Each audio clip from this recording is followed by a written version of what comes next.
Diamond হারবারের মশারহাট এলাকায় রক্তক্ষয়ী ঘটনা। স্থানীয় সূত্রে যেমনটা জানা যাচ্ছে যে বুধবার রাতে মশারহাট বাজারে দাঁড়িয়েছিলেন তৃণমূল পঞ্চায়েত সদস্য পার্বতী জানার ছেলে কৌশিক জানা। অভিযোগ যে সেই সময় নবকুমার নস্কর নামে এক বিজেপি কর্মী পিছন থেকে ধারালো অস্ত্র নিয়ে এসে এলোপাথারি কোপাতে থাকে কৌশিককে। গুরুতর জখম অবস্থায় কৌশিককে ডায়মন্ড হারবার হাসপাতালে ভর্তি করা হয়। স্থানীয়দের বর্ণনা অনুসারে দোল উৎসব উপলক্ষে মশারহাট এলাকায় একটি সান্ধ্যকালীন অনুষ্ঠানের আয়োজন করা হয়েছিল।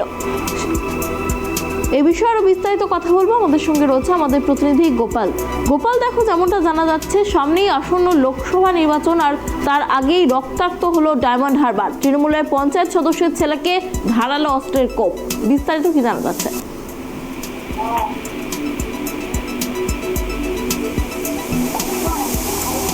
গোপাল, আমার কথা কি শোনা যাচ্ছে? হ্যাঁ অনন্যা, শুনতে পাচ্ছি। গোপাল, দেখো আবারও যে প্রশ্নটা তোমার কাছে করব, যে লোকসভা নির্বাচনের আগেই রক্তাক্ত হলো ডায়মন্ড হারবার, আর তৃণমূল পঞ্চায়েত সদস্যের ছেলেকে ধারালো অস্ত্রের কোপ, ঠিক কি ঘটনা ঘটেছিল, কি জানা যাচ্ছে? দেখো অনন্যা, তোমাকে বলি, তৃণমূল পঞ্চায়েত সদস্য পার্বতী জানা, তার একমাত্র ছেলে কৌশিক জানা গতকাল ডায়মন্ড হারবার মশারহাট এলাকায় ঠিক 7টা সাড়ে 7টা নাগাদ, সেখানে যখন সে বাজারে ছিল, পেছন থেকে অতর্কিতে এক নবকুমার নস্কর নামে এক বিজেপি সমর্থক তাকে ধারালো অস্ত্র দিয়ে কোপাতে থাকে বলে অভিযোগ উঠেছে। এটা নিয়ে রাজনীতির রং লেগেছে। তুমি জানবেন, লোকসভা নির্বাচন একদম দোরগোড়ায়, আর লোকসভা নির্বাচনের নির্ঘণ্ট প্রকাশ হয়েছে। তারপরে কিন্তু দক্ষিণ 24 পরগনা সহ বিভিন্ন প্রান্তে ইতিমধ্যে রাজনৈতিক হিংসা চরিতার্থ করার জন্য বিভিন্ন রাজনৈতিক দলের কিন্তু লড়াই জারি রয়েছে, কার ব্যালট বাক্সে কত ভোট পড়ে। কিন্তু একটা জিনিস তুমি দেখো, যেখানে পার্বতী জানা তৃণমূলের পঞ্চায়েত সদস্য, তার ছেলে নবকুমার জানা বাজারে এসেছিল, সে বিজেপি সমর্থক বলে যাকে দাবি করা হচ্ছে, কিন্তু বিজেপির পক্ষ থেকে বলা হচ্ছে এটা একটা পারিবারিক কোনো বিবাদ। বিগত দিনে তাদের মধ্যে একটা বিবাদ ছিল, সেই বিবাদকে কেন্দ্র করে এই ঘটনা ঘটেছে। এবং বলা যেটা, আরেকটা জিনিস তোমাকে বলে রাখি, ঠিক হোলির দিন অর্থাৎ দোল পূর্ণিমার দিনে একটা অনুষ্ঠান হচ্ছিল গ্রামে। সেই অনুষ্ঠানে এই যে বিজেপি সমর্থক যাকে বলা হচ্ছে নবকুমার নস্কর, সে কিন্তু মদ্যপ অবস্থায় মঞ্চে ওঠার চেষ্টা করেছিল। সেই সময় এই কৌশিক জানা বা যারা রয়েছে তারা কিন্তু তাকে বাধা দেয়। তার পরিপ্রেক্ষিতে এই কোপানো বলে মনে করা হচ্ছে। কিন্তু একটা জিনিস দেখো, যে মদ্যপ অবস্থায় যে যুবক মঞ্চে উঠতে গেল, তাকে মঞ্চে উঠতে দেওয়া হলো না। তার পরিপ্রেক্ষিতে জনসমক্ষে, যেখানে একদম প্রকাশ্য হাটের মধ্যে কিভাবে ধারালো অস্ত্র দিয়ে তাকে কোপানো হলো, এটা নিয়ে কিন্তু প্রশ্ন উঠছে। ইতিমধ্যে শাসক দলের পক্ষ থেকে অভিযোগ করা হয়েছে বিজেপি পরিকল্পনা মাফিক তৃণমূলের মানুষকে আতঙ্ক সৃষ্টি করার জন্য এই ধারালো অস্ত্র দিয়ে কুপিয়েছে। তবে বিজেপির সুপল ঘাটু রাজ্যের প্রতিনিধি যিনি রয়েছেন, তিনি কি সম্পূর্ণ অস্বীকার করেছেন। পুলিশ তদন্ত শুরু করেছে। আবার যেটা একটা তোমাকে বলি, পুলিশ এখনো পর্যন্ত এই যে নবকুমার যে রয়েছে তাকে কিন্তু অ্যারেস্ট করতে পারেনি বা তার কোনো ট্রেস করতে পারেনি। তবে পুলিশ তল্লাশি চালিয়ে যাচ্ছে। অনন্যা, এই ঘটনার পর থেকেই কি ওই অভিযুক্ত পলাতক, কি কারণে ধরতে পারছে না পুলিশ?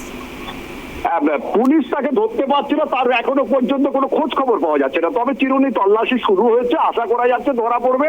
তবে একটা জিনিস, সে যদি মদ্যপ অবস্থা থাকে, প্রকাশ্য দিবালোকে যদি কোপানো হলো বাজারের মধ্যে, তাহলে কেন এলাকার মানুষজন বা যারা সমর্থক কিংবা সেই এলাকার বাজারে যারা লোক ছিল তারা তাকে কেন ধরতে পারলো না, সেটা নিয়ে কিন্তু প্রশ্ন থেকেই যাচ্ছে। কিভাবে সেখানে সে গা ঢাকা দিল। তবে পুলিশ তদন্তে যেটা উঠে আসার, সেটাই এখন উঠে আসার পরেই কিন্তু আসল রহস্য জানা যাবে বলে মনে করা হচ্ছে। অনন্য, অনেক ধন্যবাদ গোপাল আমাদের সঙ্গে থাকার জন্য। আপনাদের আরো একবার জানিয়ে রাখি, ডায়মন্ড হারবারের মশারহাট এলাকায় রক্তক্ষয়ী একটি ঘটনা লোকসভা নির্বাচনের আগে, আর সেই ঘটনাকে কেন্দ্র করেই কিন্তু রাজনীতির রং লেগেছে এলাকায়। স্থানীয় সূত্রে যেমনটা জানা যাচ্ছে যে বুধবার রাতে মশারহাট বাজারে দাঁড়িয়েছিলেন তৃণমূল পঞ্চায়েতের সদস্য পার্বতী জানার ছেলে কৌশিক জানা।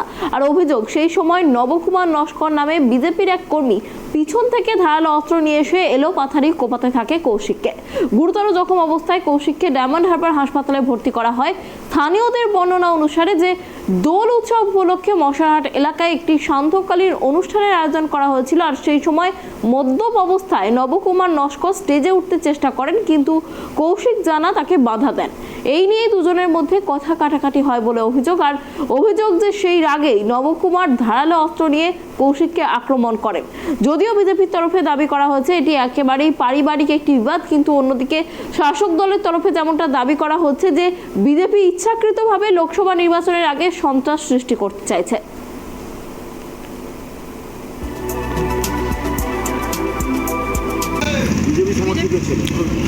বিজেপি ছেলে ওই নবই করেছে। কেন মারধর করলো কেন? রাগ হিংসা পার্টি করছে। ভালো ছেলে আমার, সোশ্যাল কাজ করে, সবার কাছে দাঁড়ায়, যে ডাকে তার কাছে যাই, সহ্য করতে পারে না, সেই জন্যই করছে সব। কি ঘটনা ঘটেছিল আজকে? আজকের ও দাঁড়িয়েছিল, হঠাৎ ও পিছন থেকে গিয়ে এইরকম অ্যাটাক করেছে। কি দিয়ে মারধর করলো? বড় ভোজালি দিয়ে মেরেছে। এখন কি অবস্থা ছেলের? ছেলের এখন খুব খারাপ অবস্থা। যে মারধর করে সে কোন দল করে? ওই বিজেপি করে। কি নাম তার? ও নবকুমার নবকুমার নস্কর। কি চাইছেন আপনি এখন? ওকে শাস্তি চাই। হ্যাঁ, আমি চাই ওকে বাঁচতেই দেবো না। আমি আমার ছেলে যেহেতু ক্ষতি করেছে, ওর যেন ওই রকম আমি করতে পারি। থানায় অভিযোগ জানাচ্ছেন? জানাবো। কি চাইছেন? পুলিশ প্রশাসনের কাছে কি আবেদন জানাবেন? ও চিরজীবনের মতো লকাবেই থাক। ওর এটাই যেন সাজা হয়। ও বেরোলে আজকে আমার ছেলের করছে, অন্যদিন অন্য ছেলের করবে। অভিযোগ বলছেন কেন? কতটা সত্যতা আছে তার মধ্যে সেটা হসপিটালে ছেলেটা ভর্তি আছে, সেখানে গেলেই বোঝা যাবে যে তাকে মেরেছে কিনা। পিছন থেকে কুপিয়েছে, সারা শরীরে কোপানো, মেরেই ফেলে দিত। আরএসএসের কাজ যা, বিজেপির কাজ যা সেটাই করছে।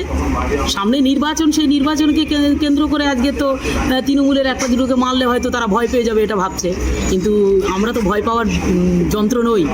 আমরা তো মানুষের সাথে আছি, মানুষের পাশে আছি।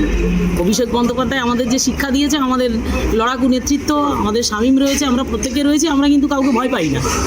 আরএসএস যত লাফাবে, জম্প করবে, যত আমাদের দিকে অ্যাটাক করবে, তত মানুষ আমাদেরকে তিনি মারলো কেন আজকে?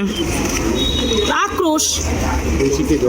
কৌশিককে জব্দ করলে মশারাটে তাহলে 4টে ভোট বিজেপি বেশি পাবে, তাই কৌশিকের সংগঠন আছে, তাই ভেঙে দেওয়ার জন্য শামীমের নেতৃত্বে চলছে।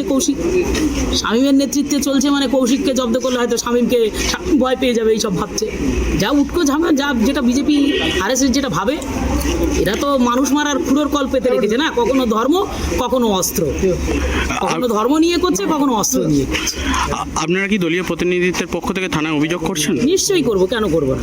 আমরা তো আইনগত লড়াই দিই, আমরা তো মারামারির লড়াইয়ে কোনোদিন যাই না। ডায়মন্ড হারবারে তো মমতা বন্দ্যোপাধ্যায়, অভিষেক বন্দ্যোপাধ্যায় আমাদের সেই শিক্ষা দেয়নি।